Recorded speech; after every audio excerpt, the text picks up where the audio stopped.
We ended our last video with God choosing Joshua to lead the people to the promised land. These chapters in Israel's history are very dark, but it points to God's victory when Jesus returns. During this time, we will look at 3 powerful women of faith: Rahab, Deborah, and Jael. Women have an important role in God's kingdom.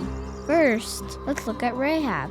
So Joshua led the people of Israel across the Jordan River to take the promised land, but standing in his way was the city of Jericho. The people of Jericho were enemies of God, so Joshua sent 2 spies to scope it out.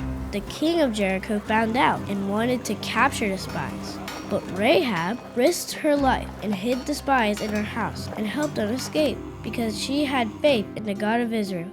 After this, the spies were full of faith. They knew God was with them. So after 6 days of marching around the city, the people marched around 7 more times. The priests blew their trumpets, and the people shouted. All of a sudden, the walls came crumbling down, and Jericho was defeated.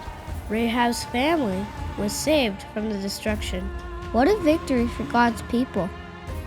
But sadly, after the generation of Joshua, Israel will turn their back on God. God raised up special leaders to save them. Let's look at our second woman of faith, Deborah.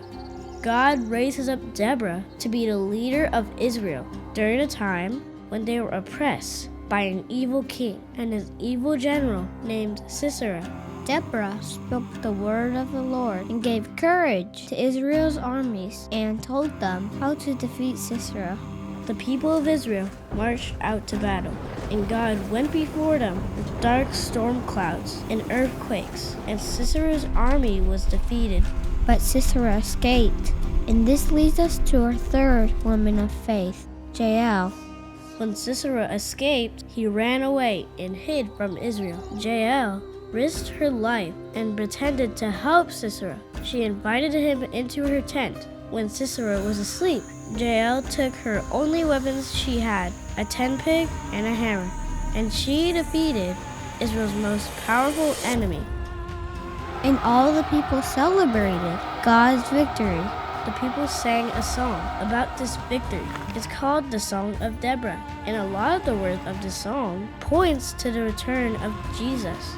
The song talks about how God rides on the clouds ahead of his people through the wilderness. This song encourages us to put our faith in God. One day, God will come riding on the clouds to save us.